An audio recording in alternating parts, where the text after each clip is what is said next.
Hey, what's up, everyone? My name is Trent. This is Rams Talk coming at you. This is a quick strike edition. The NFL just released the schedule for 2019 season. So we know who the Rams are going to play and when they're going to play them, where they're going to play them. So it's all official now, and I wanted to go over that with you. Shout out to all of the subscribers out there, all the Rams fans out there.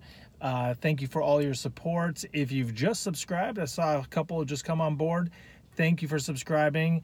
For everyone who just has, I hope you enjoyed the content. For all the long-time subscribers who've been commenting, I've been talking about the draft recently, so I'm going to continue to talk about the draft, but this one's really going to be about the schedule and that kind of breakdown. You can also find me on Twitter at Real LA Rams Talk. Now, I like this schedule.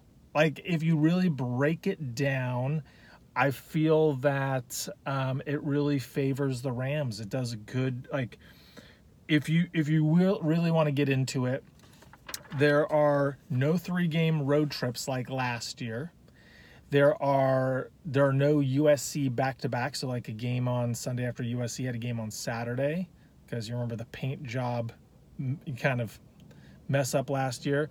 No weather concerns, really. I mean, Pittsburgh is the only one, but it's not like it was with Chicago last year, which was brutal. And it's division heavy in December.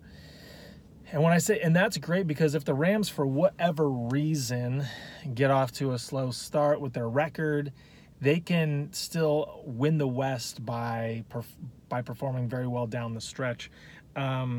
There's maximum primetime exposure. There are 3 Sunday night footballs, 1 Thursday night, 1 Monday night. So they have 5 primetime games. And one thing that I really like is that starting with week 11, 6 of the remaining 7 games that they have are in California. And the one that's outside of California is at Dallas. So it's not that far away. So really, at the end of the season, you know, they'll be hosting, I want to say that's when they're hosting Chicago and Baltimore. But then, when I say Cali, I meant Cali and Arizona. Then they have basically, I think, Seattle at home.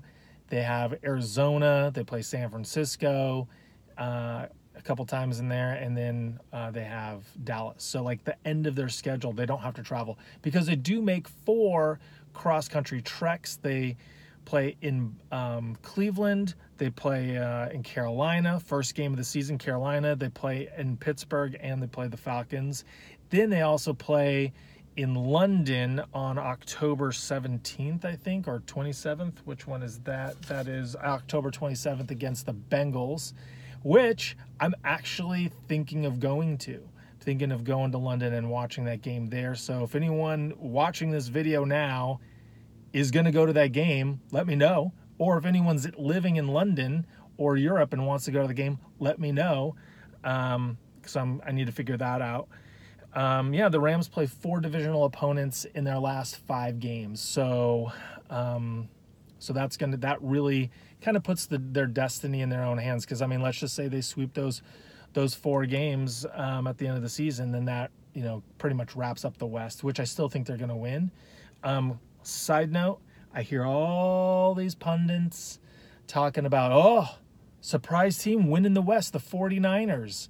That's got to be the biggest goddamn joke I've ever heard in my life.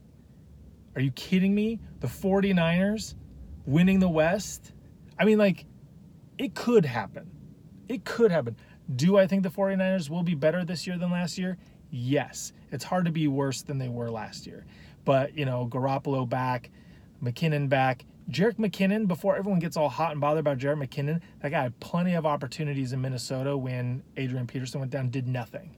So I'm not saying, like, he's nothing, but he's not Todd Gurley. Nowhere close. They got Tevin Coleman, D Ford, Quan Alexander. They got the 2nd pick. So, you know, I feel like they'll definitely be better. But, like, let's just not joke. The Rams went to the Super Bowl. The 49ers, Jimmy Garoppolo's won 10 games ever. And Jimmy Garoppolo makes $27.5 million. Sorry, rabbit hole on how much I hate the 49ers and how much of a joke that is. But let's just be real, people. I know it's trendy and flashy like the Cleveland Browns. But you're, on paper, looking good. But actually win games. So speaking of winning games, there are 2-3 game stretches on the schedule that are going to be tough. The first 3 games is going to be the first batch playing in Carolina on opening day. And I don't care how Carolina did last year, but I still feel like they're a formidable team, especially their home opener. Beginning of the season, they're going to be jacked up. So it's going to be a 10 a.m. game Pacific time. And so I just hope that's not a trap game. I still see the Rams winning it, but that's not an easy game to start the season with. New Orleans. This is the game I've got 2 games circled on my calendar, New Orleans and Chicago. So and they play both at home. That's massive. So that's the Rams home opener. I want to say New Orleans, they're coming off of opening week Monday Night Football against Texas, the Texans. So they're going to play Monday night, and then they got to turn around and travel to L.A. and play the Rams. So and Texans are a good team. So that's a short week for New Orleans. They're not great outdoors. And just everyone talks about this as a revenge game for New Orleans. I can guarantee you the Rams are jacked up for this one because they've been hearing it. I mean, as a Rams fan, I'm jacked up for it. I can only imagine how the players feel about it. So New Orleans coming into this year doesn't have a lot of draft picks. I don't think they don't have a first rounder. So they're really not restocking the shelves with young guys. So we'll see how that goes. But I think the Rams win that game.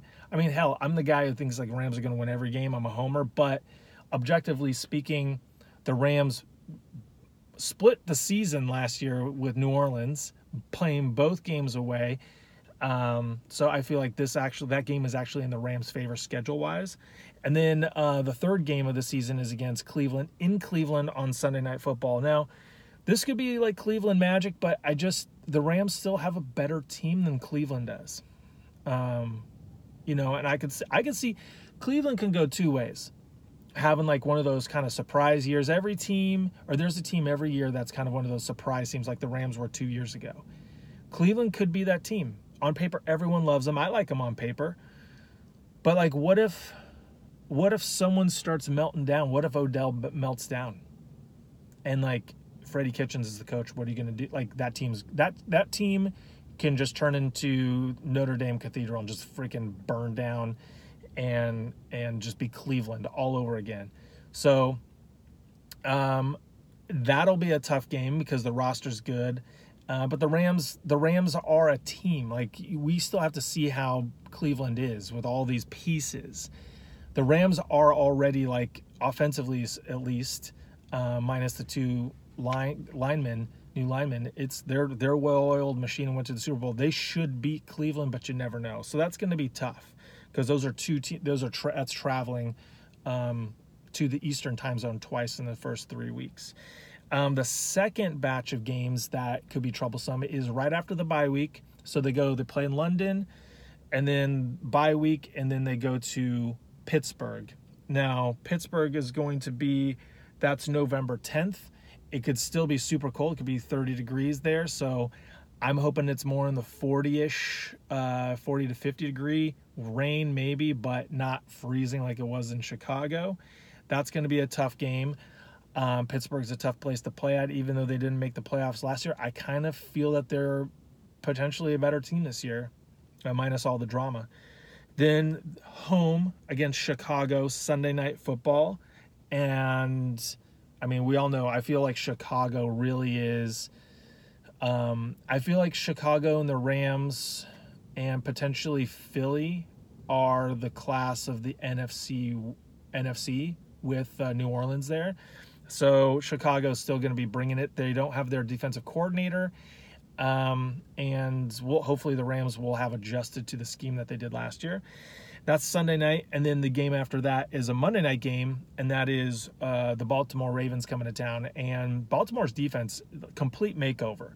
So they're not the Baltimore defense of last year where they're still going to be really good. They got Earl Thomas, but they lost a lot of guys, and they're going to be a very unique team. They're like the unicorn team in the NFL where like their style of play is completely different from every other team. So let's just see how Lamar Jackson's doing at that point in the season. feel like the Chargers kind of had a solution for them last year in the playoffs. It's really stacked the box. They got Mark Ingram, so they're going to be running. So, and speaking of running, Chicago lost Jordan Howard, so I don't know what their running attack's going to be. But anyways, 6 of the teams that play this year are against playoff teams from last year. And, yeah, I think that's really it. Oh, so Sunday night football games, you've got at the Browns, Bears at home, Seattle at home, at Seattle for Thursday night football, and the Ravens at home for Monday Night Football. Now I'm going to do, before I wrap it up, I'm going to do one last go through on the schedule here with my thoughts. So, Week 1, September 8th, at Carolina, win. Week 2 at home against New Orleans, win. Week 3 at Cleveland, 50-50, but I'm going to go win. Tampa Bay at home, win. Seattle, Thursday Night Football at Seattle, I'm going to say loss. The Rams will lose 2 to 4 games this year. Okay, so I think that could be one of them, because Seattle's just it's tough up there. Last year Rams barely got out of Seattle. That's when Goff did the QB sneak. San Fran at home, we're going to whip their ass. Atlanta, we're going to take it to Atlanta. They're just, what are you going to do? Matt Ryan really putting fear in your hearts. Then against Cincinnati and London, win. At Pittsburgh, that could go either way. I'll say loss. I'll say their away games could be losses. Chicago at home, I kind of feel that's payback, but that could also be a loss. Baltimore at home, win. Arizona, doesn't matter where they're playing, win. Seattle at home on Sunday Night Football, win. Dallas in Dallas, win. We own Dallas. I love that. San Francisco, win. And Arizona, wrap it up, win. So I think 13-3 is definitely doable, give or take a game. Anyways, that's my initial take. Wait for the draft. I'm going to have another episode on the draft coming up. Going to really talk about linebackers, edge rushers, kind of the position groups I didn't discuss or go into great detail last time. And then some other general news and notes. So thank you so much for watching. If you haven't subscribed, please do so. Tell a friend. Watch some other videos. And, just get ready for the draft. We're a week away. A week from today. This is Thursday. A week from today, NFL draft. So there you go. Happy Easter, everyone, and go Rams.